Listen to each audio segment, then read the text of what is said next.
Let's talk about creating your gig and the image that you will put in your gig in 2022, right? So now I am in Fiverr Help. And then when you get the chance, please go ahead and read the creating a gig. Yan, kung ano yung mga best practices in creating a gig. But for the purpose of this video, I will show you what is the importance of having parang a cover or a banner image na sakto dito. Ito yung gagawin natin ngayon. The images that the clients will see on your account. So last video, we talked about completing your profile, right? So now I switched to my original Fiverr profile so that you can see I'm more comfortable in creating this one and doing the video on my own account. So there you go. So according to this one, so create a gig, ito, make sure that your title is short and clear, ganyan. Ito yung mga best practices. So please read along yung scope and pricing. Now, pupunta tayo dun sa paggawa ng image niya. According to the gallery, your image, you can upload up to 5 gigabyte.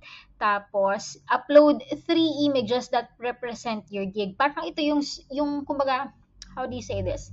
Your image portfolio because the client will be shopping, right? So the client will be looking for many different freelancers. Remember that we want you to stand out from the rest. And one of the super important thing to do is to have um, a compelling image that the seller or the buyer will see. Aside from the headline that you will put here, I really love this one. Repurpose your podcast. Ayan. So makikita mo at a glance, dapat makita ni client kung ano yung sinisell mo talaga, para saan yung profile na to, and ano yung kaya mong i-offer. Okay? So sabi dito, dapat ang recommended image niya is 1280 by 769. Okay? So the reason why I want you to do like a sakto, a swak image, for example, eto, very good siya. I think this one really stands out. 'Di ba sa umpisa pa lang, ito medyo maliit. Medyo maliit yung font nito. Pero this one, it's a social media manager plus content plus bonus, 'di ba? So at a glance, alam mo yung what does Saram 3 offer? Eto naman, si Aero X Prime, yung content creator, medyo nakasagad dun sa dulo. Napansin nyo? Hindi siya ganun ka-optimized for this one. So, ito pa isa. Ito pa isa.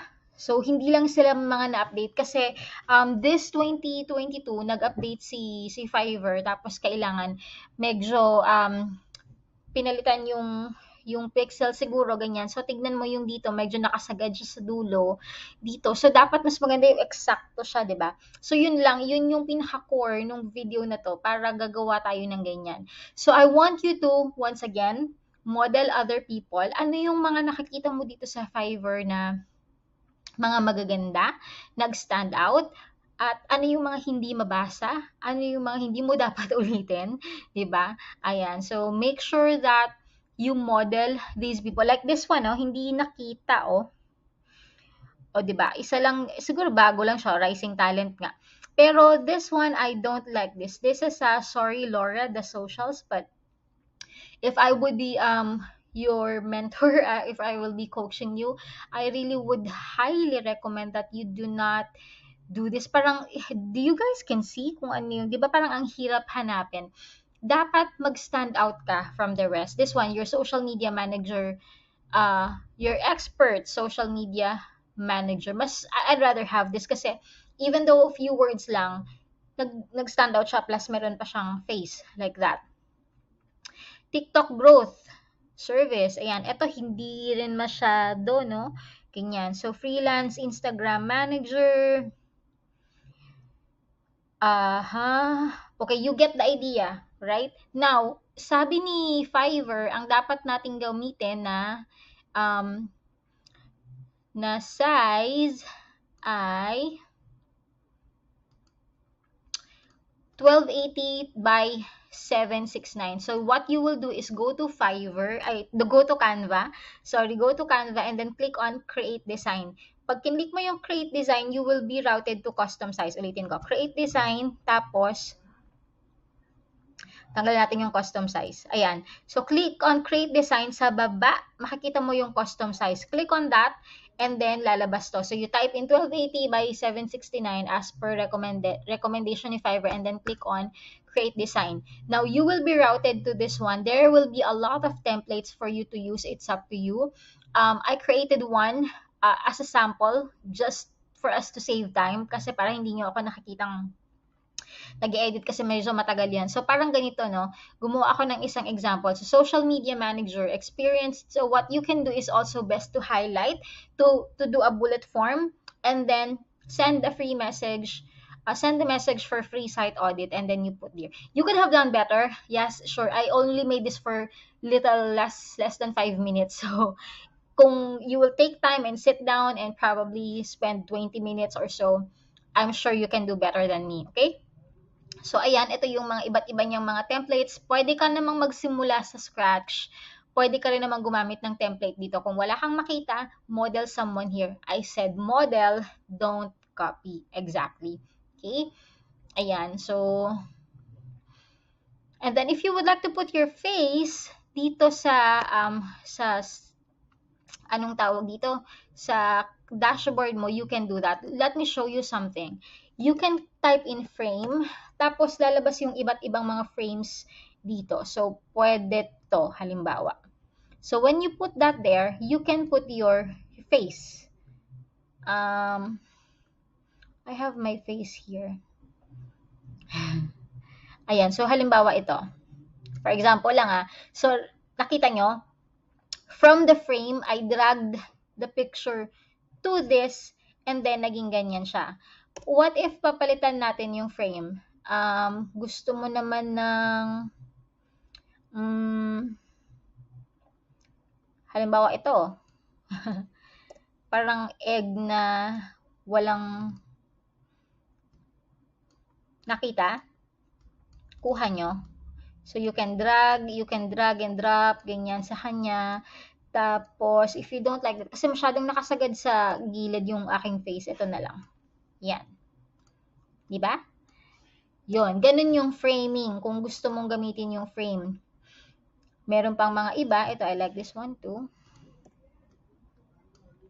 Upload. Yan. Pwedeng ganyan. Tapos, palit ka na lang ng kulay ng template. Halimbawa,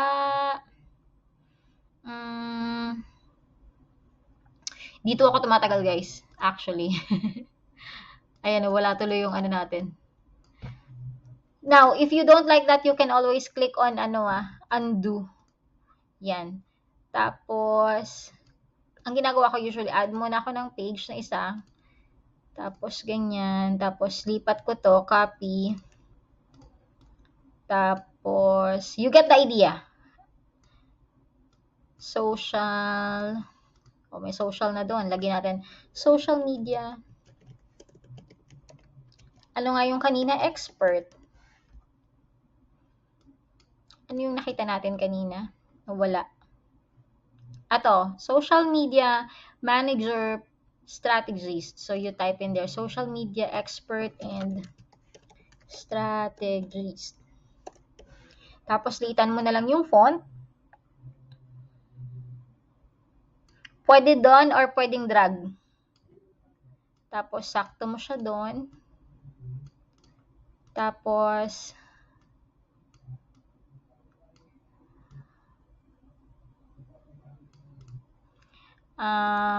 action plan.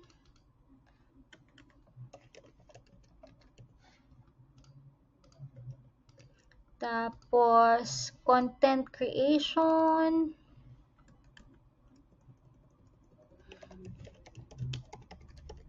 Minsan naubos yung oras ko dito kasi I really love doing this as well.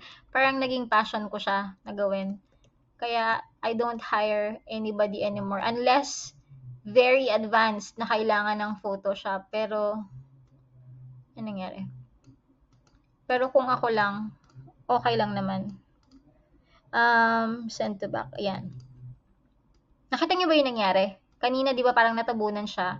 Ang ginawa ko lang, send to back. Ayan. Di ba? Parang ganyan. Tapos, yung size kasi nito, naka-ano na to, ayos na siya dun sa pixel na nire-recommend ni Fiverr. So, pag din-download mo to, sakto na yan. Hindi yan kagaya nito na parang may mga sala-salabit sa gilid or kulang. You have to make sure na nasa sakto siyang ganun. So, don't worry about it. Kasi yung recommended na pixels niya, sumunod naman tayo. And don't do this, guys, parang masyadong although I get the intention na gusto niyang mabasa yung parang, hello, my name is ganyan, I do this. Pero, look at this one, oh, at a glance, parang hindi mo siya makita. Yan, medyo lakihan niyo yung font. Ayan, why me? O yan, why choose me? Siguro ito parang masyadong, taas pa ng konti, no? Ganyan, para makita yung content niya, yung nakasulat, kasi parang nalalaglag na. Yun, tapos kapag, eto, I like this one, I will be your social media manager. Tingnan nyo, tingin tayo sa iba. These are all social media. Tingnan natin ang video and animation. O kaya kung ganyan, ayan, okay. So, hanap ka ng mga images or video that are related to animation. Ganyan. This one, I like to.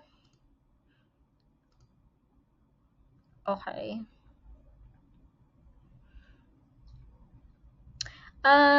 This one, I don't know, not so much. Pero okay yung kanyang mga reviews, 429. Ito medyo nasa gilid, 'di ba? Yan. So if there is anything that you can do to make you stand out, ito 400 companies plus companies. Ito naman maganda kasi parang it's catchy na, 400 companies na ba yung nag-work sa kanya? 400 clients na. So I'll go ahead and take a look at that. So put yourself in the position of the client. Do you think the client will click on your profile once they've seen the images that you have created here? If not, then do something better. Pwede naman din wala ka namang image dito. It doesn't matter. Actually, mas maganda na merong image, 'di ba? Parang mas magaan sa pakiramdam, mas magaan tignan kung may mga image ng tao. Pero kung wala naman, nangyari. Pero kung wala naman, that's okay. Let's go to resume writing, for example. Let's see how it looks like. Okay. Ito, tingnan mo yung resume writing career coach, 'di ba? Alanganin. So, move it to the side para kasya. Okay, your this one is very clean. I like it. This one too. I like this one too. Tingnan nyo, parang Canva template, 'di ba? So, ganun lang siya kasimple. This one I like too.